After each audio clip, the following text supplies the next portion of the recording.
I will respond to more emails than Arthur Smith will respond to questions when it comes to star receiver Julio Jones. Arthur Smith fending them off like a superhero yesterday, like he's finally discovered his power, and that's not answering questions he doesn't want to answer about a player who doesn't want to play for him in Atlanta. Here's Arthur Smith from yesterday talking about Julio Jones. Look, we encourage our players they should speak for themselves. And so I'm not going to comment. It doesn't change anything for us. I mean, we understand what our plan is moving forward. And we have, like I said, we have multiple private conversations with our players. And those are conversations that are going to remain private on my end. As Pete said last night, go waste 16 minutes of your life that you'll never get back. Watch the entire media availability as he is constantly peppered with different versions of that same question. What's up with Julio Jones? And Arthur Smith not giving in. Now, maybe if Shannon Sharpe would call him live on the air, Arthur Smith would crack. That seems to be the way to get to the bottom of things. It's amazing that's still a thing. And like anything else in our society, automatically, I mean, we're going to have two sides to everything. Why does there have to be two sides to everything? Why can't we ever agree on something? You know what? It's wrong to call a guy up and put him on the air and not tell him you're on the air. We got people who's, he knew he was on the air. That was all a setup. Oh, no, I know. People he didn't know he was on the air. It was wrong. They're all over the place. Yeah. All over the place. Right. I know. People think because there's a prior relationship that, it was. And they think that the other thing that jumped out to me, people think like the ringing of the phone was wired in through the studio. No, these microphones are that good that if you put the phone up there, it sounds like it's in the studio. There wasn't that. No, I mean, of course, you know what I heard. I stated that yesterday. I was told by somebody very close to the situation there. So, yeah, but you're right. It's just the current environment we're in. There's two sides to everything. The other thing that drives me crazy is people insist that Julio Jones knew he was on the air because the call came at the time when Shannon Sharpe is on the air every weekday. Like Julio Jones has committed to memory exactly when Shannon Sharpe's on the air. And even if he's on the air, he could be in a break. Right. It doesn't mean he's live on the air when he calls you. And I have people that I know fairly well who apparently don't know my schedule well enough who will text or call me between 7 and 9 Eastern, Monday through Friday. Yeah. I mean, people don't think of that. Yeah. All they think of is I'm calling this person, I'm reaching out to this person, or this person's calling me. Like, I bet if I started going through my contact list and calling people up on the show, there would be a small percentage of them that would say, aren't you on the air right now? Yeah. They'd be like, agree. what's up? Right. What's up? What's going on? What do you need? That's what it would be. Yeah. Why'd you call me? I don't want to talk to you. Click. That's what it would be. Yeah. Not, aren't you on the air? Like, why don't you just go do something other than call me? That would be the more likely response. Yeah, I mean, I agree with you. You're right. Not everybody knows, like, your exact schedule and is all over that stuff. Listen, at face... Who can we call? At face value... Who can we call? Who can we test it out with? Well, I don't know. I know. I'd love to tell you to call, like, my dad right now or something like that. Call Big Phil. Like, hey, get your butt up. Are you awake? Oh, okay, good. Are you watching? Okay, good. If you're not, wake the hell up and let's go. But... No, I mean, again, yes, I don't believe that Julio Jones had any idea there. Yeah, there's a prior relationship with Shannon Sharpe. I don't know. He answered the phone. It went on. It wasn't cool if that's how it went down, like we said yesterday. But, I mean, hey, at the end of the day, I don't think it really did any big-time damage like I was talking about yesterday a little. Like, yes, now the cat's out of the bag. We know he wants to be traded. But I think ultimately, as long as there's more than one team interested, everybody knows he's been wanting to be traded here for a long time and all of that, that something will get done here at some point. But the one thing I advise the Falcons is, you just don't give this guy up for free. That's for sure. I still think he's got some good mileage left on those legs, and he's still too talented to just sell him down the river for a third-round pick or something like that. I spent some time yesterday actually taking a break from copy-paste, snarky comment, and fishing around to find out who's out there, who's lurking, and more importantly, was there a window that the Falcons blew during draft week? And look, I don't know what teams. Now, we've seen statements, social media messages, et cetera, from players, and we'll talk about that in a second. But that doesn't matter unless they're also the GM or the owner or the coach of the team. No teams have moved yet. We're a week away from the day when the Falcons can do this trade officially and realize the cap savings that kick in after June 1. You still can have the deal tentatively done today, tomorrow, Friday, Memorial Day weekend, whenever, up until next Wednesday. But that's when the window opens on officially doing the deal and getting the savings. Right. My understanding is, and remember, it was the Monday before the draft. All of a sudden, 3 different reporters all have the same thing on Julio Jones. Not a coincidence, not an accident, not a mistake. It's the Falcons getting the word out so that teams know before they put in a card, round 1, round 2 specifically, that in lieu of that, you can do a deal for Julio Jones. Now, It wouldn't have been 2021 draft picks because the deal couldn't be official until next Wednesday, but still, you're getting the guy as of June 2. And my understanding is they could have had a second-round pick. I got to be careful here. They could have had a second-round pick and completely and totally unloaded the $15.3 million salary for Julio Jones before the draft, but they wanted a 1. Yeah. They wanted a 1. Right. And they didn't say, let's just take the 2 and let's get rid of the 15.3 and be done with it. And the Mohamed Sanu thing, Chris, is a real impediment. I bet. Because they got a second-round pick for Mohamed Sanu, and there's a certain gentleman who has been extremely successful in business for his entire life who can't process the idea that they got a second-round pick for Mohamed Sanu, and they can't get more than that for the guy who has been one of the most important players in the franchise over the last decade, and that's owner Arthur Blank. He wants at least a 2, and before the draft, they were holding out for a 1, and I think if you would start attaching folks to lie detector tests now in Atlanta, they'd say, damn, we should have taken the 2 and gotten rid of the $15.3 million salary when we had the chance. Yeah, well, I mean, that's the risk you take now, when you sit here and wait and see what happens. I mean, sometimes you just got to take the best deal available at that moment if you're not really sure exactly, what will happen in the future. Again, it's too many people, me included, you get caught up in like, apples to apples and just comparing things. Oh, he got a second round for that guy. You should get better for that. Oh, there was a lot of circumstances around Mohamed and Sanu, attracting a second-round pick in that trade, right, Mike? I mean, there was a number of teams who were kind of in a Super Bowl window who were desperate to find one more receiver, and that drove up the price for Mohamed Sanu. I mean, I think from everything we know, what was it? It was, I think we heard it was, the 49ers, the Patriots, a few other teams involved in that. All it takes is 2. All it takes is 2 to jack up the price. Exactly. 49ers and Patriots. That's right. And there you go. You get a second-round pick. So, but I will say this. I don't know how Arthur Blank feels now, whether he'd be willing to give the second. Let's call him. Yeah, right. Call him up. Let's see if he's paying attention. Wake up, Arthur. But I don't know. I would think at this point, and as long as Atlanta, as you stated, is allowed to or does pay a certain amount of his salary, that I think second-round pick is still a very real option. And honestly, I think if you get the right teams involved here, I wouldn't be shocked if maybe it's a real good team that felt like, hey, our first-round pick's going to be at the end of the first round this year, and we're willing to do that.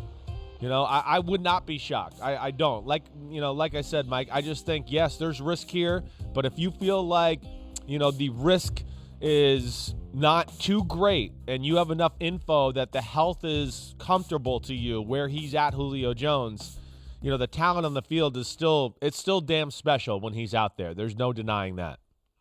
But here's the reality. Yeah. Because this deal wasn't done before the draft, I'm looking at the 2021 picks right now. Right. You've got teams that took receivers that are now not going to be interested in Julio Jones, if they even were. But I think we can at least say anyone that used a first-round pick on a receiver or a second-round pick on a receiver would have at least stopped and said, let's see. Now, we may have to do some work from a cap standpoint to absorb a $15.3 million salary, but hey, this guy is a proven commodity. Proven commodity versus roll of the dice when we know, even though no one says it in advance of the draft, because God forbid we undermine the hope that everyone sells to every fan base before the draft, that they're all drafting future Hall of Famers. we've seen the Rams consistently take the known commodity. Not that the Rams could have found a way to cram $15.3 million under their cap. But could you imagine the Rams with Julio Jones? That's a Rams move. Isn't that a Rams move? And they took Tutu Atwell with a second-round pick. That's a Rams move. Now, I don't know what picks they have in 2022. It's easier to, I think, identify the picks they don't have. The list is longer of the picks they don't have than the picks they do have. But, there were teams, and then after the first 2 rounds of the draft, those teams would say, well, why would we give up a second-round pick for next year when we used a second-round pick or a first-round pick on a receiver this year? So it's a tougher universe. That's why they did it 3 days before the draft began. Of course. That's why that report landed the Monday of draft week. It is. But they didn't pull the trigger. Well, the ball was on the tee, and they said, we'll wait for a bigger ball. We'll try to kill 2 stones with 1 bird. Well, yeah, I mean, you're right. Yeah. Well, I think, I think the other side of that is NFL teams look at it and go into it, even though, a lot of the teams might have needed receivers. We knew there was a lot of really good receivers to be had in the first 3 or 4 rounds of this NFL draft, to where teams look at it then 2-3 days before the draft, where they go, we'll get somebody. We'll figure it out. Somebody will be there, with the right grade that matches where we're picking, and that'll happen. And, what happens is there's a handful of teams that it didn't happen to.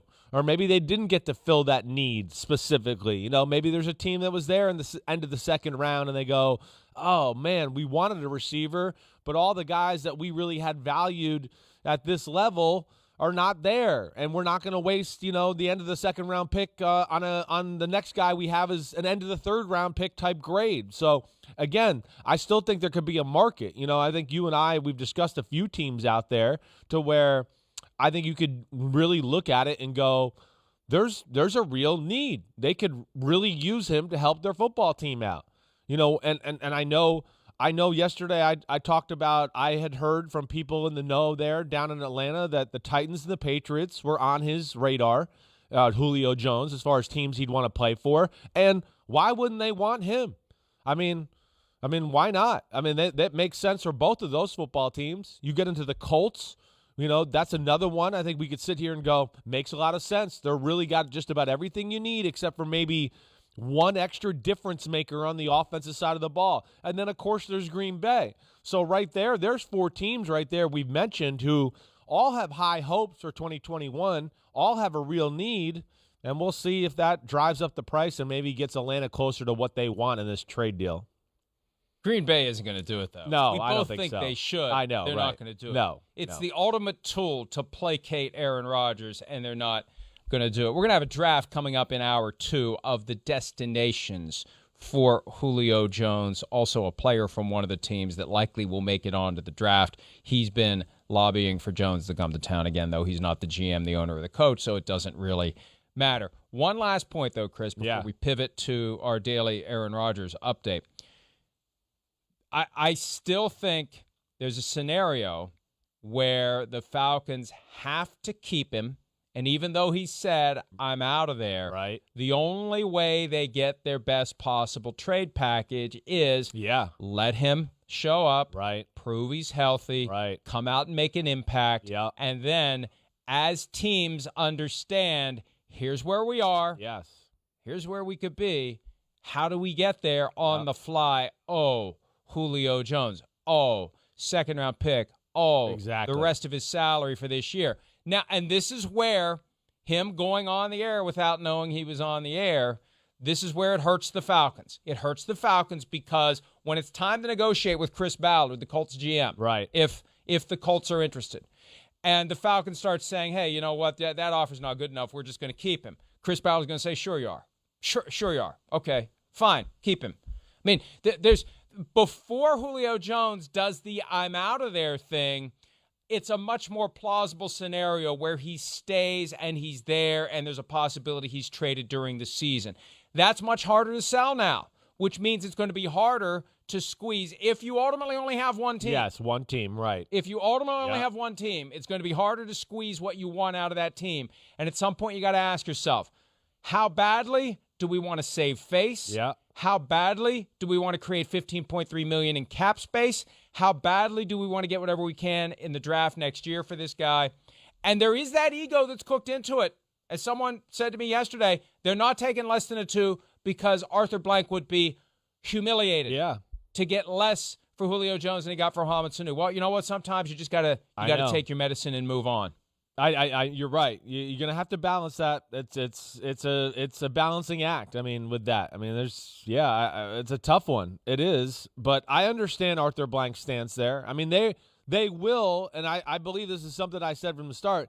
They will get eviscerated by the know-nothings on Twitter and social media, and when they see the post that Julio Jones was traded for a second round or a third round pick, and they're all going to go, what? They traded, well, how stupid is the Falcons organization? I know. There's a point where you have to say, screw those people. I understand. Twitter is a cesspool. The town square with 1 million people in it, and they can pass around a microphone. They can pass around something through which they can talk, and someone can hear it. I know. It doesn't mean you have to care about it. I know. One person's voice that gets amplified. So what? If it's a fan who doesn't know what the hell's going on, if it's somebody in the media who doesn't understand the nuance of shedding $15.3 million in cap space, and maybe you have to take a 4th-round pick to shed the $15.3 million in cap space. I mean, there's a point where you have to say, we don't care about the reaction. We got to do what's right for us. No, you're right, Mike. There's no doubt. I'm just making a point that you and I both know that you're right. Owners and these people, they do, succumb to the pressure of that type of stuff at times. That's all I was trying to make the point. But you're right. You gotta block it out. You got to do what's best for the football team. And I mean, I agree with you. The fact that, you could keep them, and that's probably going to be your best chance to maximize. Like you said, show, look at what he's doing. He's healthy. He's doing great. Oh, you're a Super Bowl contender. You need a wide receiver. Well, he's doing great for us. We'd like a first-round pick. That I think is the way they probably maximize, unless they can get some multiple desperate teams right now at this moment bidding against each other. The other aspect I'll just throw out, though, about that scenario that would scare me a little bit, the scenario that you talked about, keeping him, showing everybody he's healthy, and then maximizing that way. Only thing I'd be scared there a little with if I'm Atlanta is going like, what if we got out to a hot start and the offense is rolling under Arthur Smith, and Julio's playing great, and Calvin, and everybody's doing good, and all of a sudden we're 4-1, you might really get, a lot of backlash if now you're trying to trade Julio Jones. Everybody's going to be like, wait, we're good. What are we doing here? That's the only scenario I could see as being a negative there. And that continues to be an unrealistic scenario because Julio Jones said himself, I'm out of there. Yeah. Yeah. And look, this dates back 3 years. Out of the blue, they had a problem with Julio Jones. Why? Because they're paying Matt Ryan $30 million a year, and Julio Jones is making $15 million. And they had to finesse it the entire 2018 offseason. And that's the other side of this, too. Once Julio Jones said what he said, then all of a sudden you see the reports that Julio asked to be traded several months earlier, and the Falcons have been accommodating. They do a good job of keeping the dirty laundry in the building. Yeah. And it makes you wonder how much more dysfunction is lurking behind the curtain than we truly know about. And I think there may be more. They were able to hide that. There may be more. And it may be he's never going to play for them again. Yeah. He's just never come out and said it. It's never been leaked.